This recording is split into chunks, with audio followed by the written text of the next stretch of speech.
Selamat malam semuanya, teman-teman. Kembali lagi di Jakarta Vintage IG Live. Hari ini, malam ini kita akan kedatangan tamu. Yes, teman baik. Arsitek yang tidak perlu diperkenalkan lagi. Kacau. Namanya Budi Pradono. Yeay. Yang DM nunggu-nunggu apa namanya ini obrolan ini. Oke. Apa kabar, Mas? Siap, baik. Baik. Kayaknya apa pas karantina ini justru lebih sibuk ya. Ah, iya. Tidur jam 3 sampai tidurnya jam 3 gitu ya. Daripada normal. Nah, malah gimana kok bisa begitu? Enggak sibuk karena di depan laptop terus. Oke. Karena Zoom, terus ngelihat live, ngelihat Uh, karena nggak ada kegiatan lagi udah bingung ya. Gayanya apalagi ya udah terpaksa dari hari ke hari cuman dari Zoom ke Zoom pindah sehari. Oke.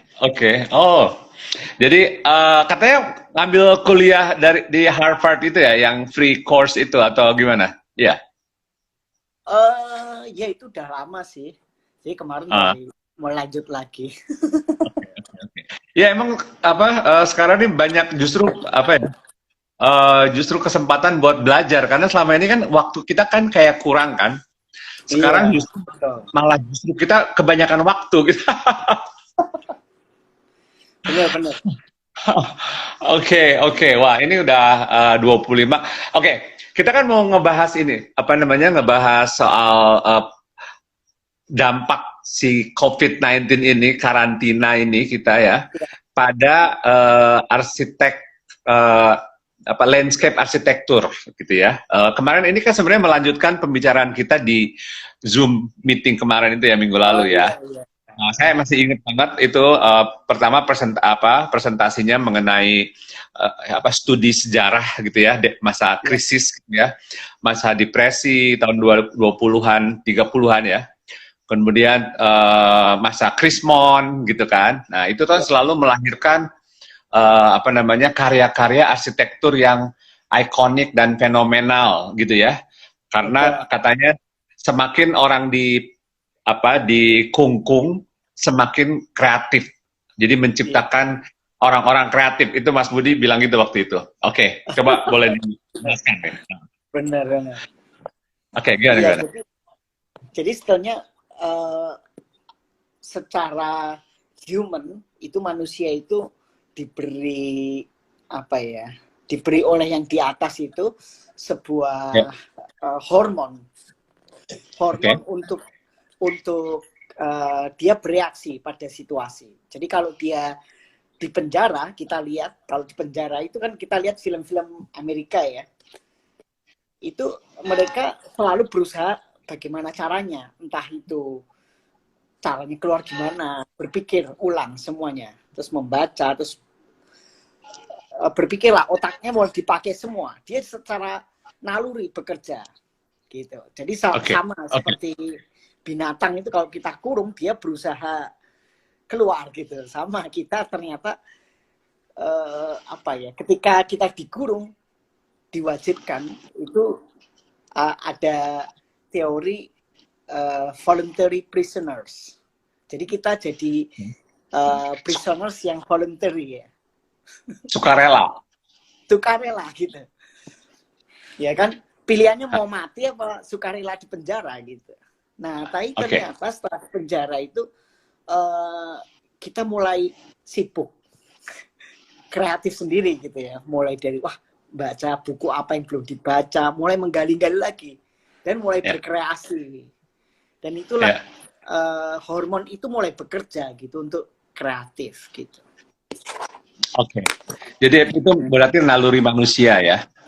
Jadi Ya, bukan hanya orang-orang yang bergerak di bidang kreatif atau desain aja yang menunjukkan kreativitasnya. Orang-orang biasa pun bisa jadi dipaksa untuk kreatif gitu ya. ya betul, betul. Ya, terus saya sendiri punya ide untuk mengumpulkan orang-orang kreatif dalam satu website untuk mereka bereaksi gitu loh. Karena Oke. sekarang ini saya udah mulai mulai mengkoleksi ya. Suatu kali ada klien saya dokter nawarin masker gitu. Saya beli banyak gitu. Tapi kok putih aja gitu maskernya. Yeah. Terus ternyata saya cek-cek ada desainer-desainer fashion yang udah mulai bikin gitu. Jadi secara naluriah mereka bikin, langsung aja saya beli satu-satu. Sekarang saya udah mengkoleksi, kemarin nih baru datang lagi nih. Nah nih. Oh ya, coba lihat. Oke. Nah, jadi ini salah satu contoh bagaimana orang berkreasi gitu ya. Dan itu saya beli satu-satu, saya koleksi aja itu. Jadi itu karena saya merasa bahwa orang fashion dia yang COVID-19 fever ya. Ada orang kreatif seniman di Bandung bikin alat pelindung gitu. Waduh, semua bikin. Nah itu menurut saya energi kreatif itu yang membuat orang jadi kreatif. Nah jadi kalau di tahun 1929 karena orang kreatifnya, arsiteknya sedikit, proyeknya pada berhenti semua, yang jalan sedikit tuh diseriusin. Ya akhirnya mereka bisa melahirkan manifesto gitu. Manifesto, ya jadi kayak Le Corbusier manifestonya adalah 5 points of architecture. Ada kolom, ada plat, segala macam. Akhirnya diimplementasikan menjadi Villa Savoy gitu. Dan itu jadinya 1929 gitu. Sama, Mies van der Rohe juga. Yes. Mungkin sementara ngomong soal Great Depression itu ya, depresi yang besar-besaran seluruh dunia global gitu. Itu apa karya-karya apa dari karya-karya arsitektur apa aja yang keluar dari krisis itu sebagai produk krisis itu? Iya, produk krisis. Mungkin bisa disebut. Salah satunya Tugendhathuis karya Mies van der Rohe di Brno, itu bagus sekali, kemarin kamu udah saya jelasin. Terus Villa Savoy kayak Le Corbusier ya kan. Terus kemudian di Bandung itu jadi waktu 1929-1930 Isola ya. Isola salah satunya. Jadi Belanda berusaha memindahkan Batavia ke Bandung. Jadi waktu itu memang aspek-aspek dari Belanda dan Jerman banyak sekali ke sini. Dan akhirnya melahirkan Art Deco di Bandung. Tapi 1930 Belanda memutuskan untuk dihentikan karena proyek itu menjadi sesuatu yang tidak realistis gitu. Kecuali Isola ya, Isola selesai itu ya. Iya selesai. Cuman maksudnya untuk memindahkan secara segala sesuatunya dari Batavia ke sana dibatalkan. Jadi Bandung udah jadi dulu gitu. Dan itu menurut saya semangat itu yang kita pegang gitu. Kalau kita sekarang lagi proyeknya pada berhenti, ada 1 atau 2 jalan, ya kita langsung mantengin gitu. Nah, habis Great Depression itu terus apa lagi ya krisisnya berikutnya tuh yang kemudian menjadi semacam momentum bagi arsitek itu untuk menghasilkan karya yang ikonik juga gitu. Apalagi setelah itu setelah tahun 29 itu. Ya, kan itu kejadiannya itu 10 tahun krisisnya itu baru selesai. 1929 sampai 1939. Yes. Ya, terus kemudian ada krisis-krisis lanjutan, ada krisis Perang Dunia Kedua ya, 1945. Nah, setelah krisis Perang 1945, setelah merdeka itu jiwa nasionalisme bahwa semua pemimpin di dunia ingin membuat monumen.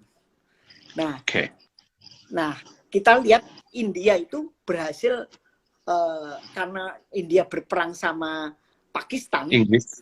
Pakistan. Pakistan. Itu akhirnya dia tahun 52 apa ya? Dia undang Le Corbusier. Akhirnya Le Corbusier membuat master plan kota baru namanya Chandigarh. Sekarang itu kotanya keren banget. Saya ke sana, wah keren banget, dibagi kota-kota, satu kota baru gitu. Nah, tahun 54 itu juga sama. pemimpin kita Soekarno bikin Ganevo, bikin gedung MPR DPR, bikin Monas, bikin yang paling hebat, dia panggil arsitek-arsitek dari Rusia untuk datang ke sini. Dia membangun Istora Senayan, itu the biggest tempat olahraga di seluruh Asia. Karena dia ingin dianggap sebagai satu pemimpin dunia yang bikin acara Asia Afrika di Bandung. Wah, dia jadi perhatian. Itu adalah satu momentum setelah krisis Perang Dunia Kedua. Gitu. Nah, oke. Berikutnya, aku sebenarnya pengen menuju ke Krismon ini. Hasilnya apa kalau Krismon? Nah, setelah itu memang ada kita sebenarnya kalau kita itu ada pada tahun 80-an ada boom ekonomi itu. Waktu itu karena penghasilan minyak kita tertinggi segala macam, itu sebetulnya waktu zaman Soeharto itu pas jaya-jayanya gitu. Jadi kita memang lagi kaya raya. Cuman visinya nggak nyampe karena militerisme. Jadi dia tidak manggil orang kreatif gitu. Jadi yang dipanggil arsitek-arsitek Amerika bikin mall gitu. Mall aja gitu. Jadi hasilnya itu tahun 80-an mall semua. Gitu. Nah, selain mall juga gejala di zaman Orde Baru pada saat harga minyak lagi bagus-bagusnya, kita kalau nggak salah eksportir nomor 1 nomor 2 sedunia karena kita ketua OPEC juga waktu itu kan. Jadi memang kita kayak OKB gitu ya. Itu implikasinya atau bentuk OKB-nya itu bisa kelihatan di perumahan-perumahan nggak? Kayak nggak tahu nih, ini sorry banget, kayak Pondok Indah gitu ya, itu kelihatan, itu apakah dampak dari kebanyakan uang waktu itu mendadak tiba-tiba kaya semua atau gimana? Itu bukan atau gimana? Jadi sebetulnya masalah kebijakan ekonomi waktu itu dia tidak malah market terbesar sebetulnya adalah rumah susun. Kalau di Jerman, di Inggris itu namanya social housing. Cuma waktu itu memang social housing dia merasa nggak mampu waktu itu, diserahkan ke swasta, sehingga saat itulah developer Jaya Raya. Developer Jaya, sehingga dia membuat yang pertama itu adalah membuat klaster-klaster gitu. Karena ini makin penuh, dia di pinggiran ya. Jadi Bintaro BSD dibangun satelit city gitu. Cuman di sisi yang lain pemerintah juga membangun golf. Jadi tempat golf itu sebagai simbol kesuksesan itu golf. Karena golf itu selain untuk golf, untuk rumpi. Jadi karena semua kan handphone nggak ada. Jadi kalau kita main golf, rumpinya di tengah. Jadi segala keputusan ada di sana, keputusan politik gitu. Nggak ada yang denger ya, jauh ya. Jauh. Jadi saya melakukan mapping itu, waduh gila banget. Jadi dia bikin di dekat bandara sekarang tuh bandara Halim itu wah besar sekali itu bandara Halim bikin semua. Mereka bikin padang golf di Rawamangun itu sebagai simbol. Jadi setiap daerah menciptakan padang golf gitu. Nggak peduli berapapun biayanya, nggak peduli berapa yang digusur gitu. I see. Kalau dari segi arsitektur ya, atau sebagai seorang arsitek ya, apakah zaman Orde Baru itu dianggap sebagai sebuah kemunduran atau apa gitu? Pengen tahu aja.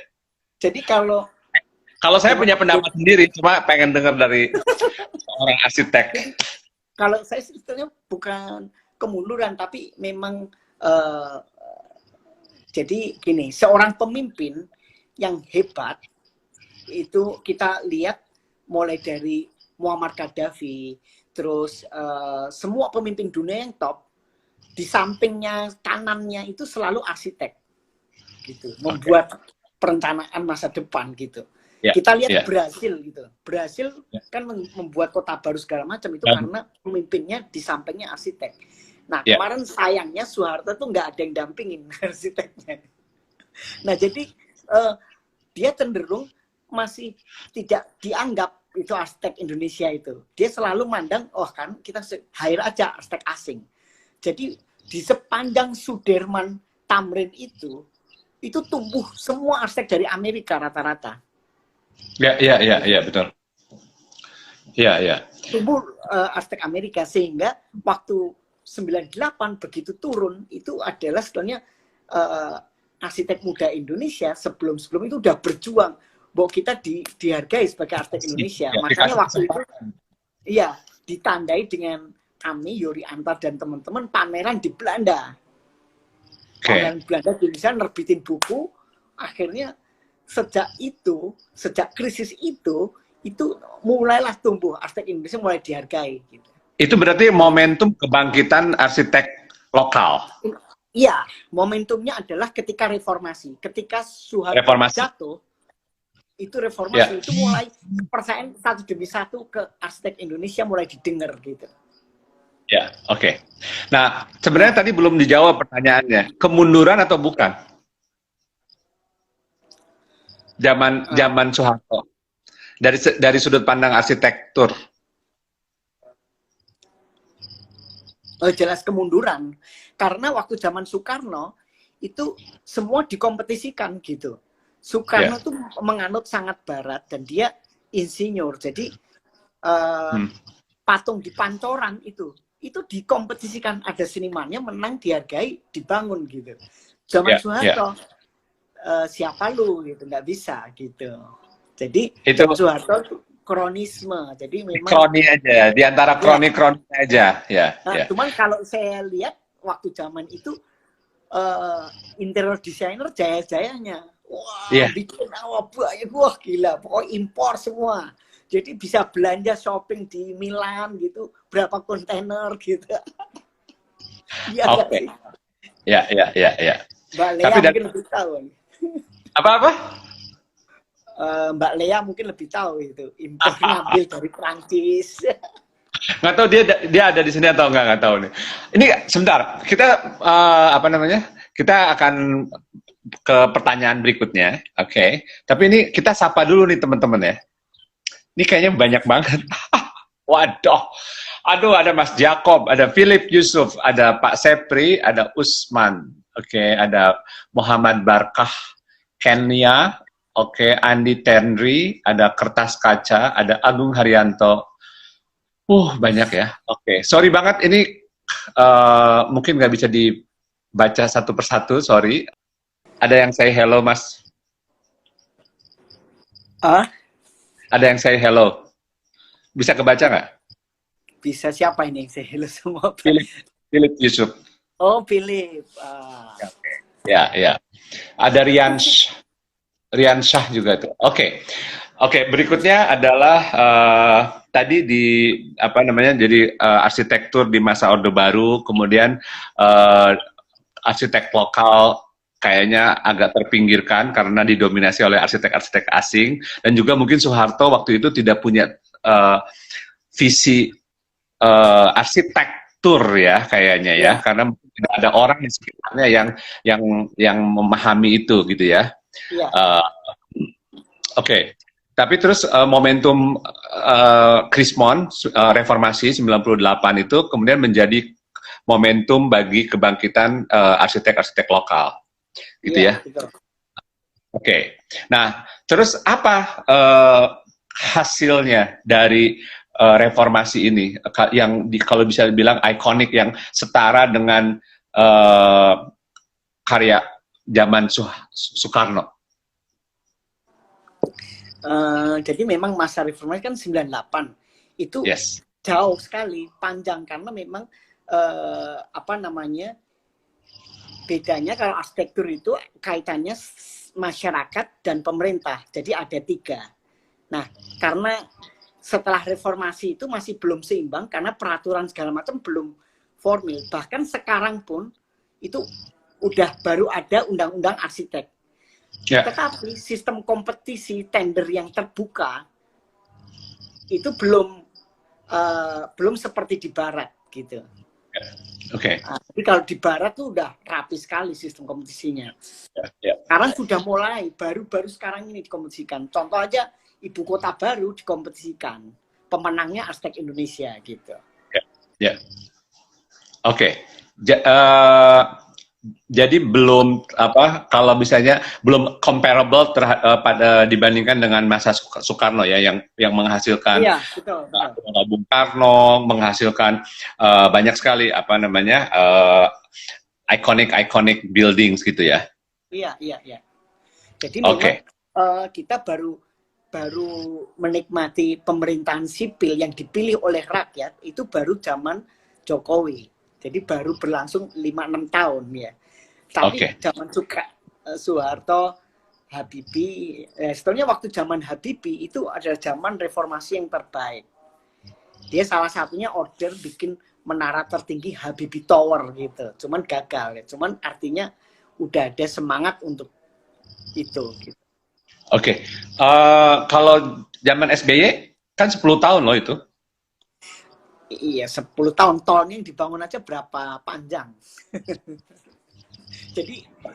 jadi kelihatan sekali bahwa 10 tahun SBY itu memang sangat sedikit. Iya, sangat sedikit. Jadi karena dia memang menurut saya sangat hati-hati ya cara mengelolanya dan belum menjadi satu perhatian. Jadi kalau macan itu harus meninggalkan belang gitu.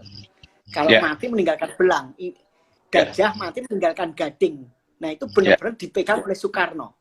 Jadi lihat Soekarno itu menciptakan monumen di mana-mana. Sampai sekarang kita bisa ingat gitu. Nah itu zaman kembali ke masa Soeharto. Benar nggak sih kalau zaman Soeharto itu kayak tidak ada kesadaran sejarah ya, tidak menghargai sejarah. Jadi banyak sekali building bangunan-bangunan yang kemudian bisa dirubuhkan kemudian diganti dengan yang baru yang sama sekali yang tidak ahistory gitu. Betul nggak dari sudut pandang arsitek kayak Mas Budi?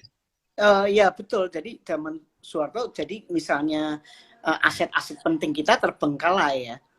Museum nasional itu semua terbengkalai karena korupsi. Jadi korupsinya yang sangat mendarah daging. Jadi visinya hilang. Jadi nggak ada visinya gitu. Jadi karena nggak ada visinya, udah siapa yang mau bayar paling besar, udah yang penting untung dan sebagainya. Jadi nggak lihat lagi isinya apa. Jadi itu dampak korupsi itu benar-benar menjalar kemana-mana ya, termasuk ke arsitektur peninggalan bangunan-bangunan bersejarah ya. Iya betul. Jadi ya. Nah, kalau sekarang tadi dibilang bahwa zaman Jokowi ini ya, itu udah mulai semacam harapan, misalnya tender terbuka dan lain-lain, misalnya proyek ibu kota baru ditenderkan gitu kan, yang menang arsitek Indonesia, mungkin juga Monas, nggak tahu nih kalau Monas sebentar ya. Jadi sebenarnya keterbukaan ini sebetulnya diawali oleh Ahok. Jadi karena dia membuat sistem sistem e-budgeting. Jadi kita tender itu secara internet, belanja secara internet. Jadi semua online, bisa transfer online gitu. Tetapi secara kelembagaan belum, karena PUPR itu juga waktu memberi penghargaan pemenang kompetisi juara itu dapat hadiah, itu ternyata nggak diatur dalam peraturan, sehingga dia menang hanya dapat hadiah, langsung dipotong pajak gede, ya kan? Terus tapi dia nggak dapat proyeknya. Sementara proyeknya ditender sendiri oleh Bappenas. Akhirnya pemenangnya ya tetap dari Amerika. Pemenangnya bukan Indonesia. Jadi yang tender resmi yang itu, yang Bappenas gitu. Nah, jadi seperti apa ya? Cuman ini sudah mulai baik. Cuman belum baik banget, prosesnya masih panjang.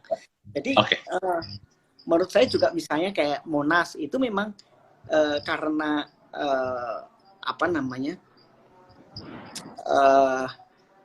karena pemimpinnya sekarang Anies Baswedan itu berpendidikan, ya kan? dia dokter sendiri, dia kalau dikasih tahu bahwa ini harus dikompetisiin gitu, seperti Monas dikompetisiin gitu.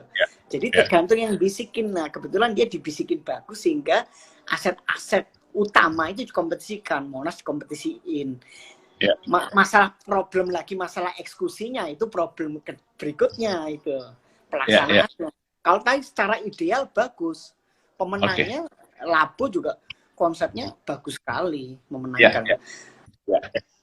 Saya juga termasuk ikut salah satu finalis untuk salah satu proyek ya, penyampingan sepeda MRT. Waktu itu pesertanya 160, saya 5 besar kalah. Cuman saya merasa kalah terhormat karena memang di juri dan kalah gitu. Dan itu sesuatu wajar. Oke. Nah, sekarang kita masuk ke COVID ini ya, ke COVID-19 ini. Apa yang Mas Budi ngelihat ke depan ini akan seperti apa perubahan architecture landscape di Indonesia lah atau di dunia secara umum? Jadi apa yang akan secara umum tadi saya sempat memposting satu pasar di Salatiga.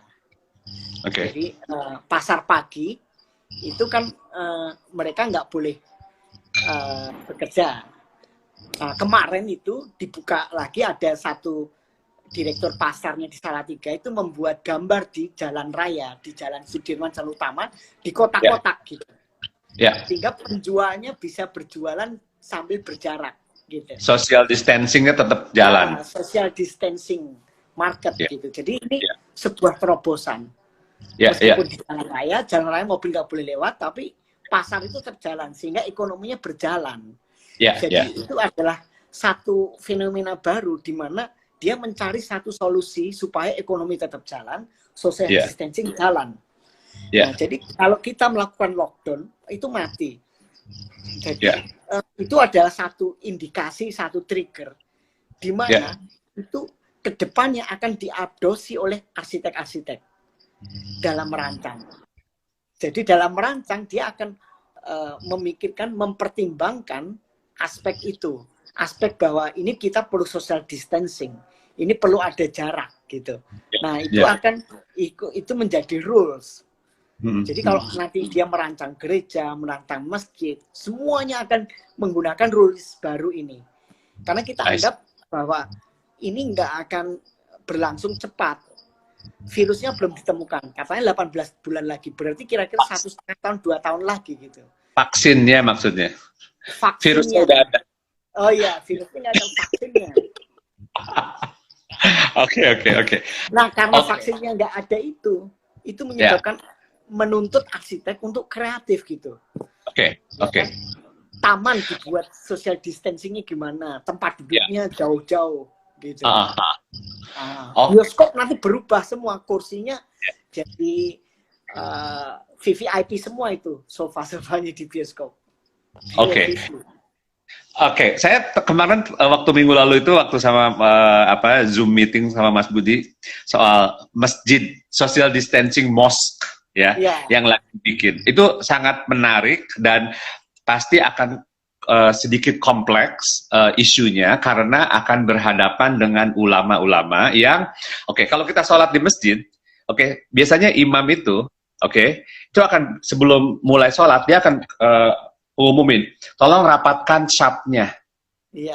Tolong rapatkan barisannya, dan kita harus satu sama lain tuh harus saling mengena, harus kena kaki kita nih kena dengan kaki yang sebelah, karena rapat, karena pertimbangannya waktu itu adalah jangan sampai setan masuk di antara barisan kita, jadi kita harus rapat. Nah, itu gimana? Nah, Mas Budi kan lagi bikin masjid yang mengambil merespon terhadap social distancing ini. Gimana itu cara meyakinkan ulamanya supaya nanti ini nggak sesuai dengan hukum Islam. Gimana tuh? Jadi sebetulnya kalau kita nggak sengaja aja merancangnya, jadi nggak sengajanya dalam arti gini. Kita dulu waktu pas dikasih tugas, kita membayangkan bahwa suatu kali kalau pas Lebaran itu meludak. Waktu meludak sampai di luar itu orang harus dicat, digambarin gitu. Yes. Nah, ya kan, untuk supaya sesuai dengan sajadahnya gitu. Nah, kita pikir bagaimana kalau ukuran sajadah ini dijadikan bagian dari landscape. Jadi kita tarik garis semua dari dalam masjid sampai keluar. Dan itu sajadah tinggal digelar karena itu udah bagian dari landscape, ukurannya udah semua sesuai sajadah gitu. Dan udah menghadap barat gitu. Nah, Oke. Ya, saya yang nggak tahu bahwa itu harus merapat supaya setan nggak masuk. Nah, itu saya nggak tahu. Cuman intinya kalau dia berjarak terus sampai keluar, sampai lebar luas banget itu bisa. Gitu, Mas. Oke.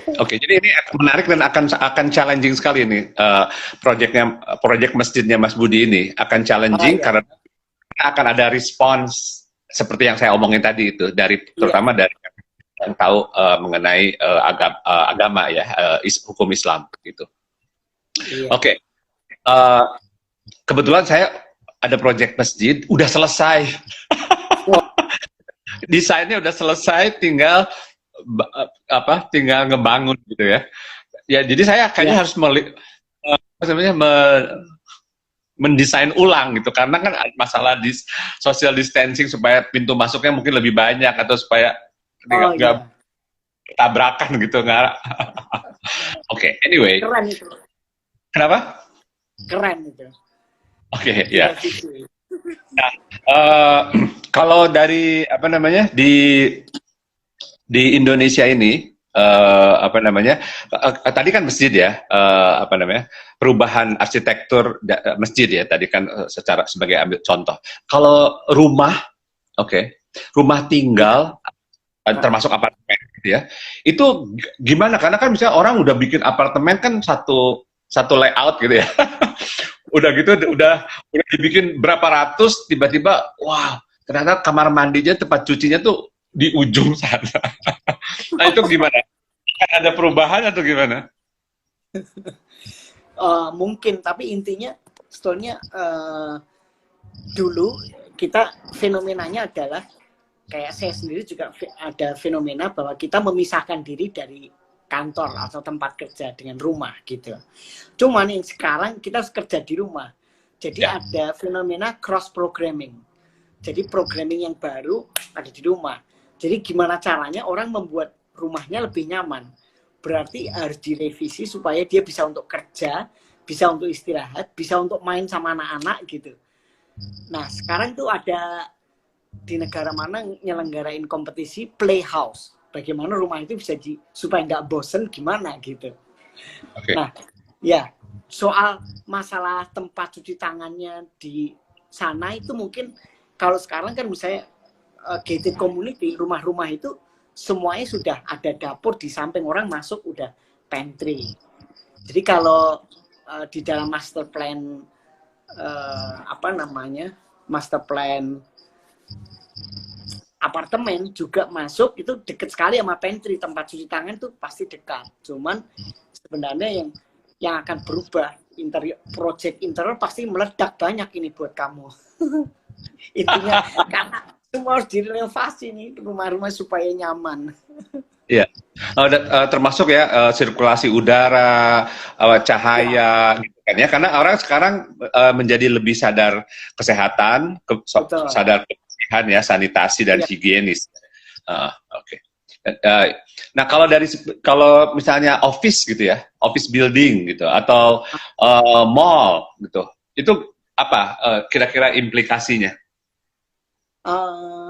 Implikasinya mungkin waktu pemeriksaan di awal itu mungkin ada chamber penyemprotan mungkin. Jadi di dalam gate-nya itu sudah disemprot, masuk sama keluar udah disemprot. Oke, yang kayak masuk kita disemprot gitu ya, satu. Iya. Oke. Gitu ya. Oke, itu untuk yang kayak office building gitu. Dites. Atau disuruh minum klorin gitu ya, Iya. minum Lysol. Kayak Trump, si Trump bilang gitu, suruh Iya, minum. benar. Oke, oke. Hello, apa yang Halo, terjadi? nggak tahu mati aja. Terus, oke. Nggak bisa masuk lagi tadi, susah. Nggak bisa, susah banget. Oke, makanya aku matiin tadi. Jadi ini mulai lagi nih. Oh, Oke, ini oke. sambil nungguin teman-teman pada masuk lagi gitu. Biasanya akan kehilangan beberapa audience, tapi akan ada audience baru. Oke, Siap. ya. Tadi aku sedikit recap pembicaraan kita. Iya, iya. Oke. Nah, tadi tuh kita lagi ngomongin apa ya? Kok jadi lupa ya? Terakhir itu. Masjid. Oke, masjid. Enggak, masjid udah lewat. Eh Kayaknya ini apa namanya? Kayak apa tempat komersial, apartemen, Oh, iya, iya, iya. tempat tinggal. Ya. Itu Oke. oke mungkin bisa diceritakan ini teman-teman banyak yang baru juga di sini. Aduh ada Imelda Akmal, Ibu Haji.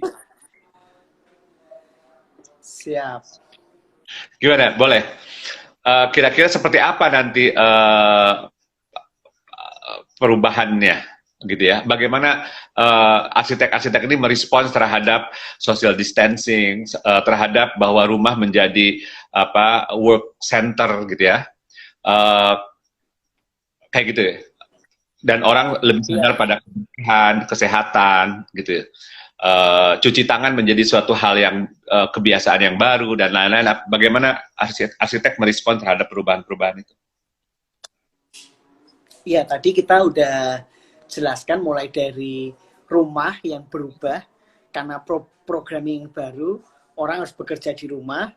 Jadi Ya, rumah jadi tempat kerja, tempat istirahat, tempat ya, bermain gitu. Jadi interiornya harus direvisi semua supaya banyak kerjaan buat kamu, ya kan? yes, Terus kemudian pasar-pasar dibuat juga semua social distancing system, berjarak-jarak. Terus kemudian cara masuknya juga mulai dibersihkan gitu. ya, ya, Jadi ya. orang tidak apa ya, saling tidak percaya. Kalau ada orang bersin lari semua. Jadi itu yang menyebabkan satu fenomena baru bahwa kita jadi nggak percaya ya. Makanya Ya. Amerika banyak, Itali itu terutama ya, karena memang lifestyle-nya mereka tuh memang begitu ya. Itali kalau ketemu harus dekapan. Sosial, Kita ya proximity-nya dekat banget ya. iya, proximity-nya sangat dekat. Kita sangat hangat lah. Ya, Karena ya. dingin juga ya. Jadi di Amerika juga sama. Jadi itu menyebabkan banyak sekali yang terkena ya, imbasannya. Ya, ya. Oke. Nah, udah ada mulai dari sekarang ini udah ada mulai apa namanya mendapatkan project yang apa namanya merespons itu nggak? Ataukah masih project yang lama yang apa yang pra COVID? Semuanya pra-COVID ya, project yang dihentikan aja lebih banyak sekarang. Oke, oke, oke, oke.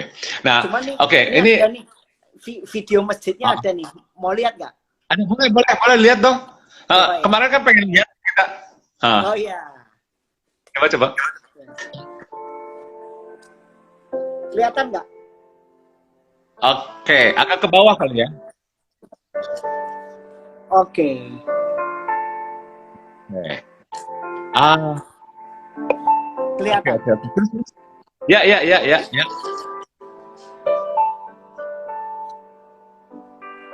Oh.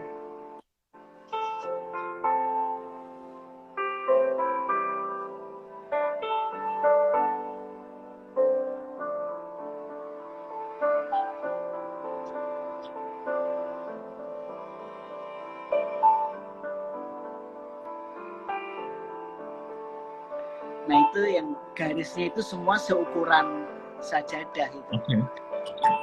Oke. Nah itu sampai ke landscape semuanya. Ya, ya.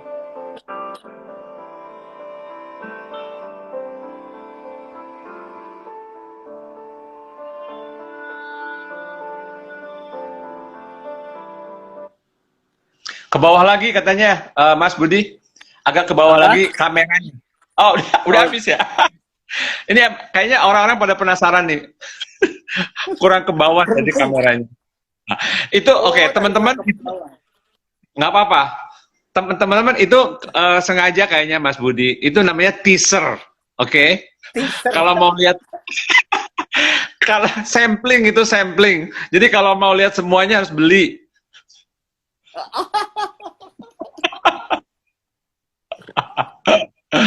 Oke. Ini Kok beli gimana? Masjid kan nggak bisa dibeli, Mas. maksudnya konsultasinya harus bayar. Oh, Oke, ini oke. Kan ini lagi nge-Google ya, nge-Google Budi Pradono ya. Jadi satu artikel di kayaknya Bisnis Indonesia nih. Kemarin sebelum sebelum 15 Maret nih, 12 Maret nih ada. Ini banyak sekali awards yang diterima oleh oh Budi iya, Pradono. Oke. iya. Nah, ini kalau dibaca ini panjang sekali nih. Ada Cityscape Architecture Award 2004, AR Awards for Emerging Architecture 2005, World Architecture Festival Award 2008, kemudian, waduh banyak sekali. Ya, oke. Dari semua ini, dari semua awards ini, mana yang paling uh, emang gue I deserve it? Ya kalau deserve tuh semua, cuman intinya sebenarnya award itu bukan dikejar ya, tapi itu sebagai akibat. Oke. Akibat kalau kita serius sekali merancang, jadilah award gitu. Nah, salah satu yang paling kena di hati itu yaitu sebenarnya Dancing Mountain House. Dia dapat Oke. 2 award, Red Carpet Award dan Arcasia Award. Nah itu Oke. menurut saya paling kena karena itu rumah orang tua saya sendiri di Salatiga, ya Ya. kan? Dalam kondisi krisis. Jadi artinya posisinya saya di luar negeri, di Jepang atau di Belanda, orang tua saya digusur. Orang tua saya digusur karena mereka dosen, terus dapat uang pesangon, cuman dia harus ke pengadilan, uangnya habis, sehingga untuk membangun lagi nggak ada uang.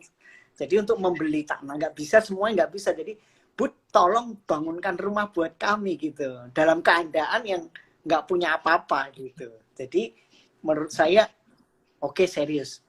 Jadi saya oke deh, saya berusaha di sela-sela waktu saya untuk pulang ke Salatiga. Pertama, mencari tanah. Jadi mereka harus ngontrak rumah, terus kita mencari tanah bareng-bareng gitu. Nah, setelah dapat tanahnya, harus dicicil itu. Oh, tanahnya itu sampai lunas. Nah, selama melunasin itu, kita nyicil juga beli bambunya. Ya, kan? Tapi intinya karena kita membangun rumahnya belum cukup uangnya kan, sehingga kita beli 5, terus kita titipin di rumah yang pemotong bambunya itu. Jadi di Gunung Merbabu kan, dia dimasukin ke tanah, di lumpur gitu. Nah, karena kita bertujuh, ada adik saya di Australia, kakak saya di mana, adik saya di Jerman, kan semuanya di luar negeri ya. Jadi kita berusaha gimana saweran jadi satu rumah itu. Jadi waktu awal orang tua saya nggak terlalu yakin bahwa wah kok rumahnya bambu ya gitu, kok dari bambu gitu. Cuman memang ibu saya wah pokoknya kalau Budi yang bikin saya percaya.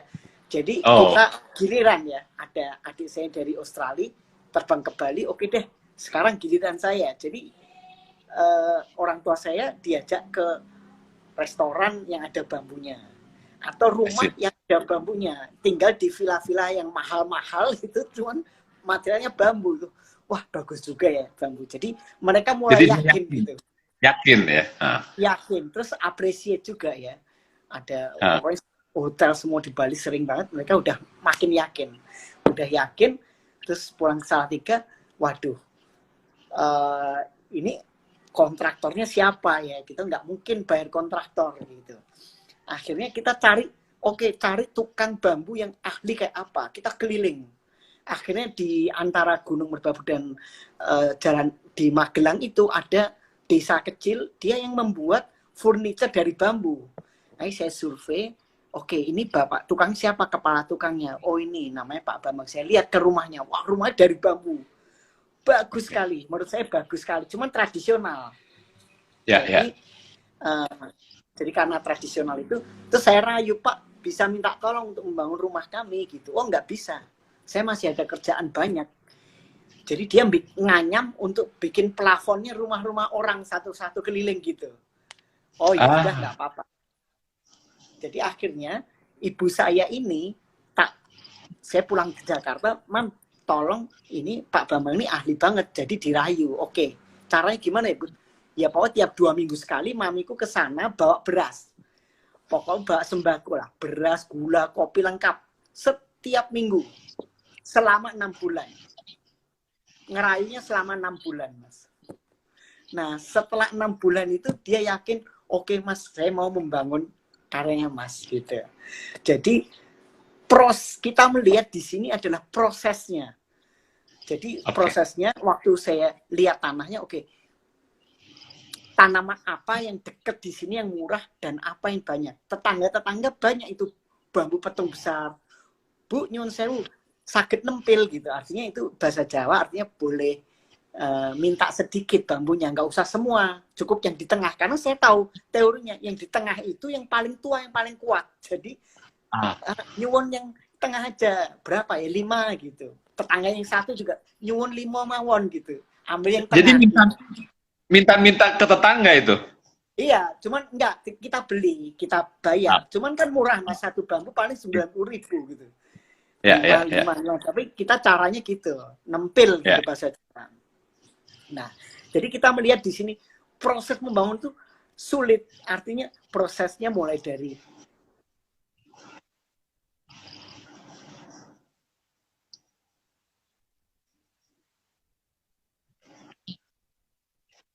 supaya juga. Padahal intinya sebetulnya kita nggak punya uang untuk membangun. Nah, Pak Bambang ini dia cara mengupas bambunya, dia itu seperti dikawinkan. Jadi dia bisa membaca bambu itu, si A ketemu si B, jadi rapi sekali gitu. Ya.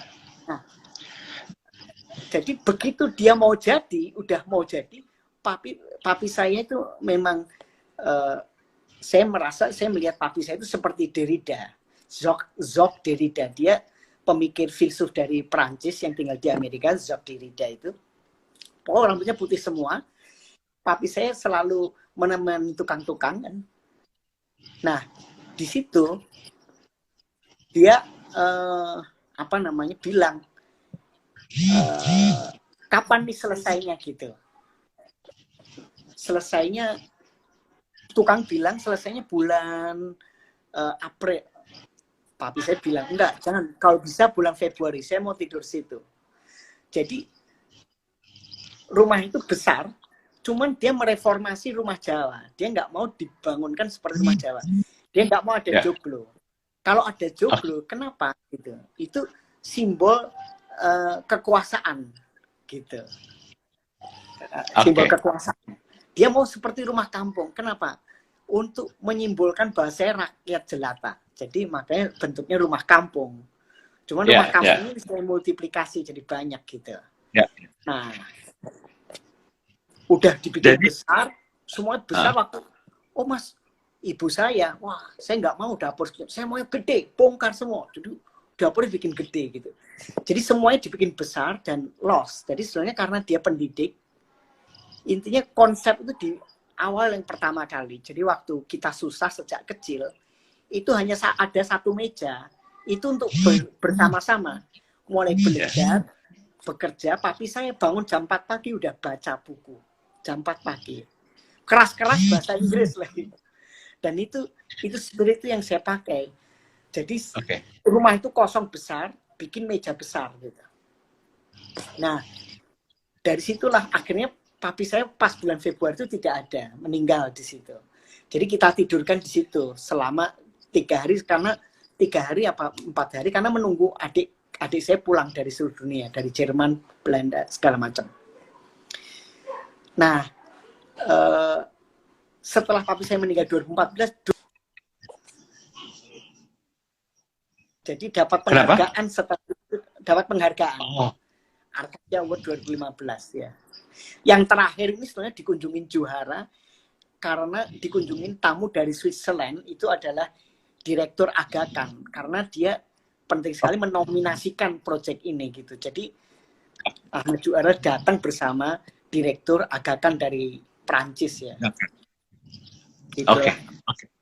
Jadi ini sangat emosional sekali ya, berarti ya, proyeknya. Makanya itu mungkin awards project itu yang paling berkesan ya. Oke. Ya, karena ini ya itu. Karena sama keluarga saya, berarti waktu itu krisis orang tua saya. Jadi krisis itu jadi diselesaikan dengan kreativitas. Ini saya mau baca ini komentar teman-teman ya. Ada Bas Hardi. Oh, dia mendoakan Mas Budi nih. Stay safe, stay healthy, stay humble, Mas Budi. Harus humble tuh. Makasih. Terus story. Abi Muhammad komentar, storytellingnya seru Pak. Itu Mas Lutfi ya, Mas Budi. Ini Satrio. Iya betul, ini Mas Lutfi. Satrio Angle.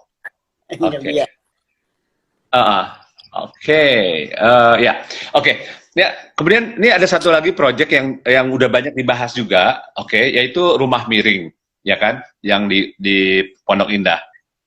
Itu kalau saya baca itu Mas Budi bilang bahwa itu adalah anti-establishment. Karena kalau kita ngelihat sekeliling rumah-rumah di Pondok Indah itu menunjukkan achievement, menunjukkan establishment gitu ya. Nah, ini antitesanya gitu. Iya, betul. Mungkin bisa dijelaskan kenapa rumah miring, kenapa itu menjadi simbol anti-establishment? Jadi sebetulnya apa ya? Jadi saya memang percaya pada satu teori tentang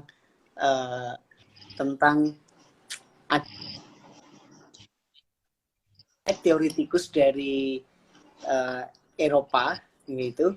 Dia membuat statement tentang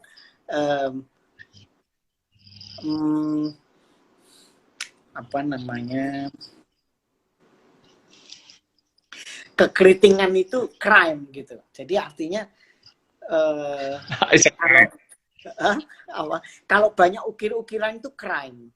Setelah saya baca itu abad 18 itu namanya Adolf Loos. Adolf Loos mengemukakan itu crime. Jadi kalau kita membuat ukir-ukiran terlalu banyak itu crime. Tapi dalam konteks itu ternyata bahwa crime itu dimaksud bangunan-bangunan yang berukir banyak, nilainya jadi berkali.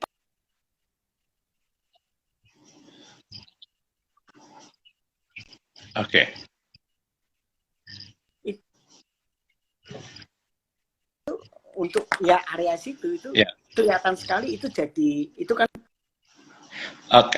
Suaranya agak putus-putus, Mas. Oh, putus sekarang? Ya, sorry, suaranya agak putus-putus, mungkin agak sedikit dekat kali mungkin ya ke handphonenya ya. Oh iya, ini ya, jelas. Ya. Jadi. Ya, aku juga agak sedikit torek juga sih. Jadi itu kan simbol sukses. Jadi misalnya ada itu kan tetangganya kita kayak Ahmad Dhani segala macam. Dan untuk menunjukkan simbol sukses itu mereka menunjukkan diri. Ya. Jadi kolom gatel gitu. Kalau kolom nggak dikasih emas gatel gitu.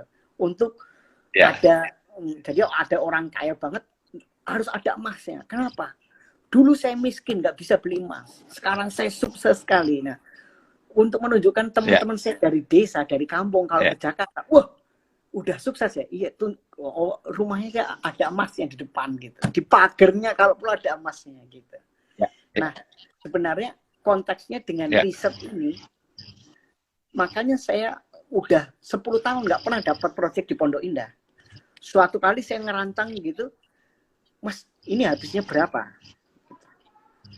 habisnya mungkin 5 miliar. Loh, kok murah sekali, Mas? Tetangga saya 13 miliar. Wah, nggak jadi langsung.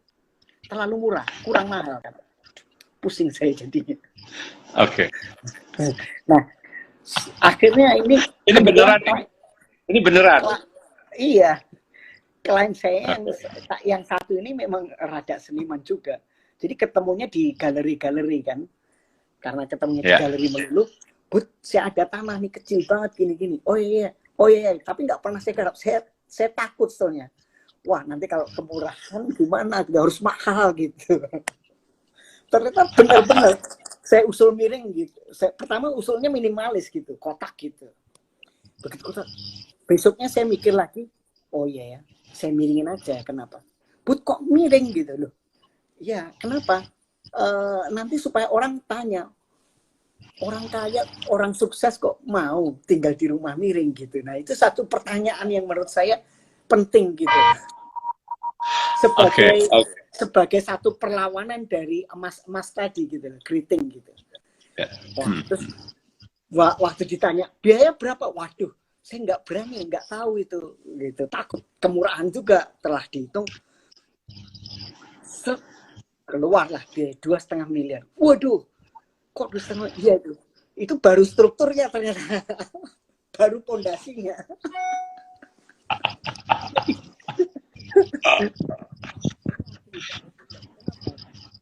Oke.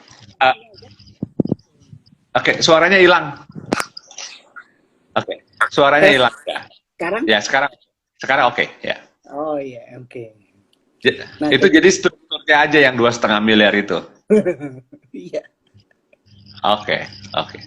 Nah, juga ini di salah satu kutipan berita mengenai Budi Pradono selalu ngomong gini, saya ingin pada saat saya mendesain arsitektur itu, bangunan, itu selalu ada unsur kekinian.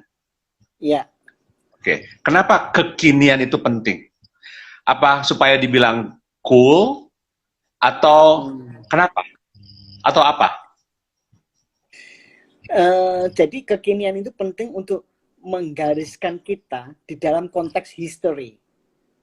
Oke. Jadi kalau konteks history, rumah miring dibuat tahun sekian gitu, nanti 100 tahun lagi, oh ya ini waktu pas seperti ini gitu. Oke. Jadi bukan karena gini, kan ada yang bilang bahwa arsitek ini suka agak semacam megalomania.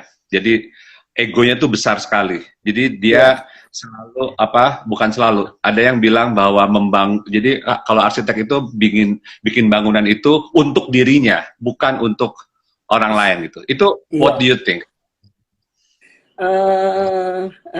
Ada kemungkinan besarnya seperti itu. Tapi intinya sebenarnya untuk mengimplementasikannya berat sekali. Kita harus bernegosiasi dengan klien karena klien yang keluar duitnya gitu. Yes. Jadi kalau kliennya punya istri ya istrinya kita ajak makan, kita baik-baikin, ini pokoknya ini aslinya ini gitu, karena karena istri pegang kunci dia. Jadi ya kalau saya mendesain, yang pertama itu yang saya rancang itu dapurnya saya bikin keren, sama tempat koleksi tas dan sepatu. Jadi kamarnya gede itu udah minta approval sama istrinya, udah sisanya pasrah. Jadi suaminya langsung pasrah total. Oke. Oke, ini kita kayaknya udah hampir selesai. Oke, tapi mungkin kayaknya ada teman-teman yang mau tanya nih. Oke, selamat malam Pak Lutfi, Pak Budi dan Pak Lutfi. Oke, dari Ziza FM. Oke. Bagaimana menurut Pak Budi, apakah ada perubahan pergeseran desain arsitektur sebelum dan setelah adanya COVID? Ya, ini dari tadi kita ngomongnya ini ya. Iya. Oke, mau dijawab 1 kalimat, 2 kalimat boleh juga kalau mau dijawab. Iya, intinya udah pasti akan ada perubahan. Oke. Pasti. Ya. Oke, kemudian ini. Oke. Iya. Oke, wow. Ya, ini banyak sekali nih yang ikutan nih. Kembali lagi kayaknya itu, yang audiensnya balik lagi. Izin ngopi strategi untuk istri klien tuh katanya. Tommy. Oke, yang berikutnya adalah mungkin ini yang terakhir atau dua terakhir adalah kalau apa ya, melihat perkembangan dunia arsitektur Indonesia ke depannya ini gimana? Apakah arsitek asing akan datang lagi seperti zamannya Soeharto, kita tidak dapat kesempatan, ataukah ini kita akan semakin cerah gitu ya? Jadi menurut saya akan semakin cerah. Cuman memang konteksnya harus diangkat lebih tinggi lagi. Jadi kalau di Amerika itu memandang arsitektur itu bukan sebagai sebuah fisik saja. Jadi kalau kita cuma indah-indahan aja enggak. Cuman dia levelnya udah culture. Sehingga diomongin kemana-mana gitu. Makanya penting sekali untuk membuat satu konsep karena kita teknologi makin maju. Ide apapun pasti bisa berlaku. Cuman bagaimana membawa arsitektur itu menjadi teks. Jadi kalau dia menjadi bagian dari kebudayaan, dia dibicarakan mulai dari semua level bawah, menengah, atas, pemerintahan semua membicarakan itu pasti hidup, akan maju. Problemnya memang kita hanya berkutat pada buildings, itu berkutat kepada artefaks. Jadi kalau artefaks itu dia selesai di situ aja, dia jadi monumen selesai, habis. Makanya penting sekali untuk mempublish karya kita di dunia internasional. Dalam ini sayangnya memang arsitek-arsitek Indonesia jarang karyanya banyak, saya yakin itu, cuman mereka kok konteks dibicarakan di dalam konteks kebudayaan itu yang kurang. Oke. Kalau arsitek Indonesia yang paling berpengaruh kalau menurut Mas Budi, baik itu yang udah meninggal atau yang masih ada, selain Budi Pradono? Aduh, siapa ya arsitek Indonesia?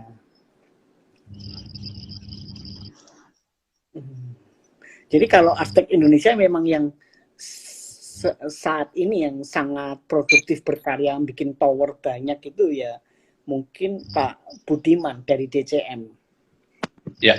Mandiri, dia konsisten, dia karyanya office komersial aja konsisten di titik itu gitu.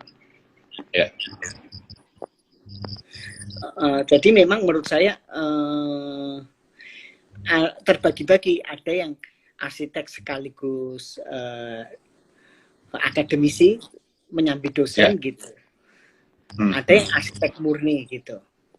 Nah, saya termasuk arsitek murni, cuman berbagi aja ke kampus gitu. Oke. Yang masih kurang dari arsitektur atau arsitek Indonesia itu apa? Arsitek bidang apa yang masih kurang?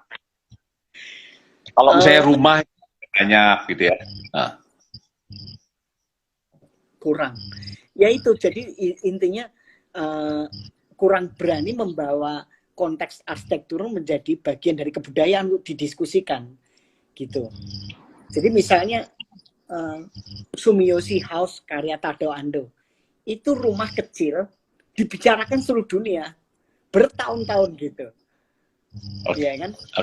Nah, itu penting sekali membawa satu karya jadi konsepnya yang diangkat gitu. Oke. Ini kayaknya kalau sama Budi Pradono, kayaknya kalau sejam ini kayaknya nggak cukup. Soalnya ini pertanyaannya banyak, lihat. Oke, ini ada Awang ya, Awang Emmanuel. Teks macam apa yang Pak Budi baca dari konteks lingkungan? Oke. Kemudian Mung Oke, Pak, apa parameternya? Ini pertanyaan dari Haryono. Oke, apa parameternya buat Mas Budi ukuran selesai bahagia puas dalam berkarya?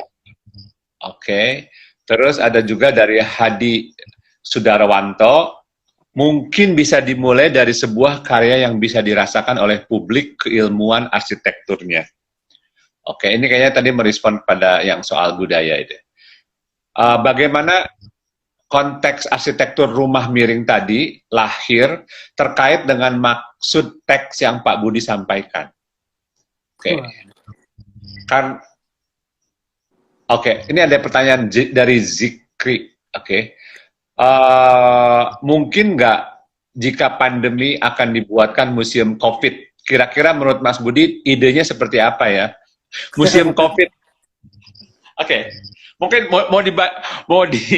mau dijawab semua boleh, mau dikomentar, dibilang terima kasih aja juga boleh. Oke, silakan. Wah, menjawabnya sulit ya. Jadi ya. Mungkin yang silakan.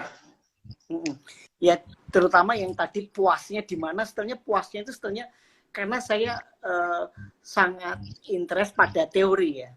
Sehingga gimana saya bisa mengimplementasikan teori pada arsitektur dan dibangun itu udah terima kasih sekali, itu puas gitu. Yang nggak puas itu kalau kita udah rancang kita pulang dirubah sendiri sama mereka, itu berarti kan nggak puas itu. Ada juga, banyak juga. Nggak banyak sih, ada sedikit ya. Ada. Oke. Ya. Tadi yang konteks yang rumah miring itu memang itu karena yang saya baca itu adalah karena kita berbasis riset, Budi Pradono Arsitektur berbasis riset. Jadi saya membaca satu fenomena di Pondok Indah. Dan fenomena itu dibaca terus kemudian diimplementasikan sebagai sebuah statement. Jadi membawa arsitektur sebagai kritik lingkungan. Jadi dengan memiringkan itu kritik lingkungan.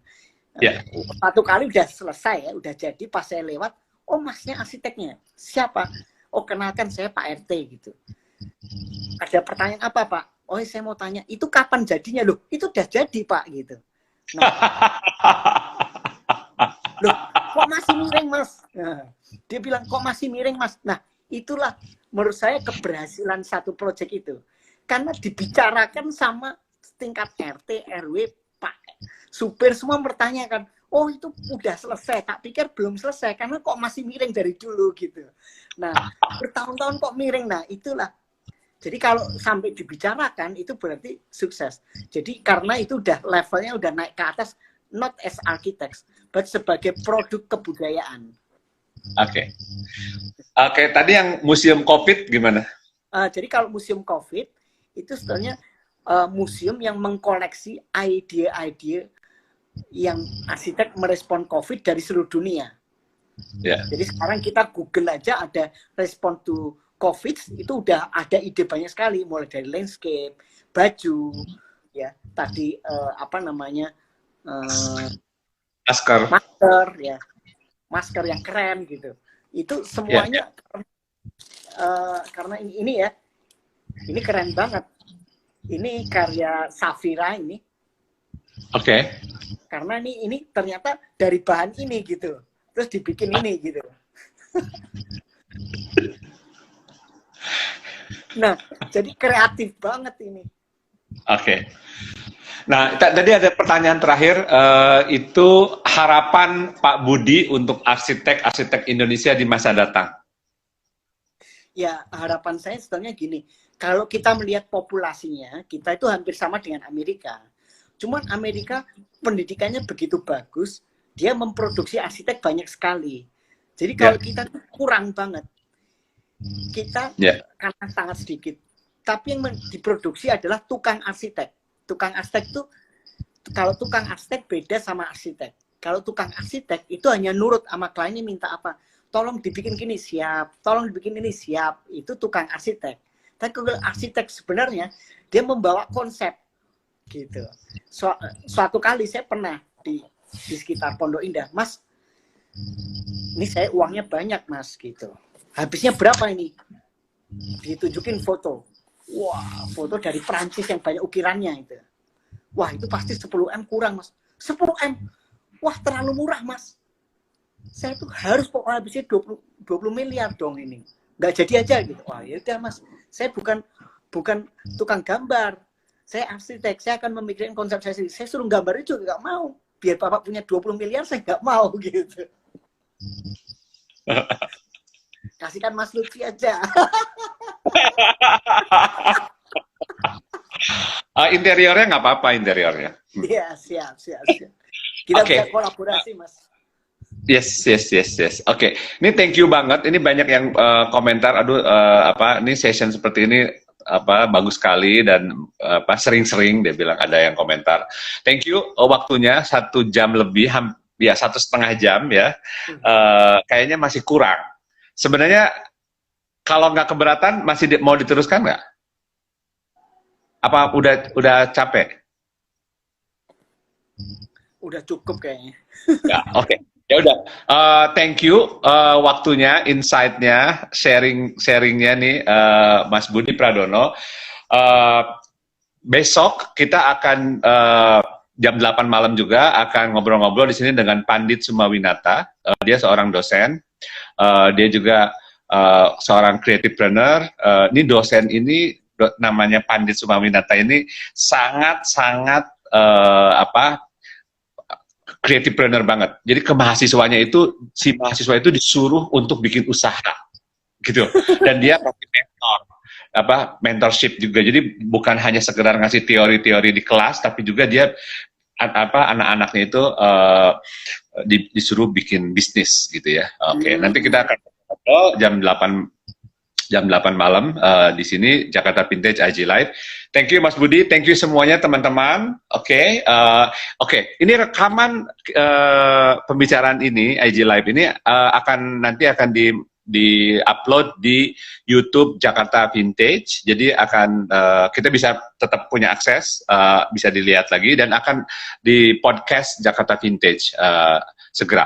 Jadi nggak akan hilang. Ini akan terdokumentasi dengan baik. Ini karena tadi banyak sekali insight-insightnya yang bagus ya, yang harus didokumentasikan.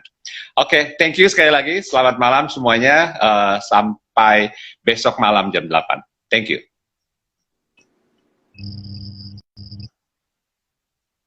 Oke, thank you semuanya teman-teman. Oke, tidak bisa disebutkan satu persatu, tapi thank you sekali lagi dan selamat malam.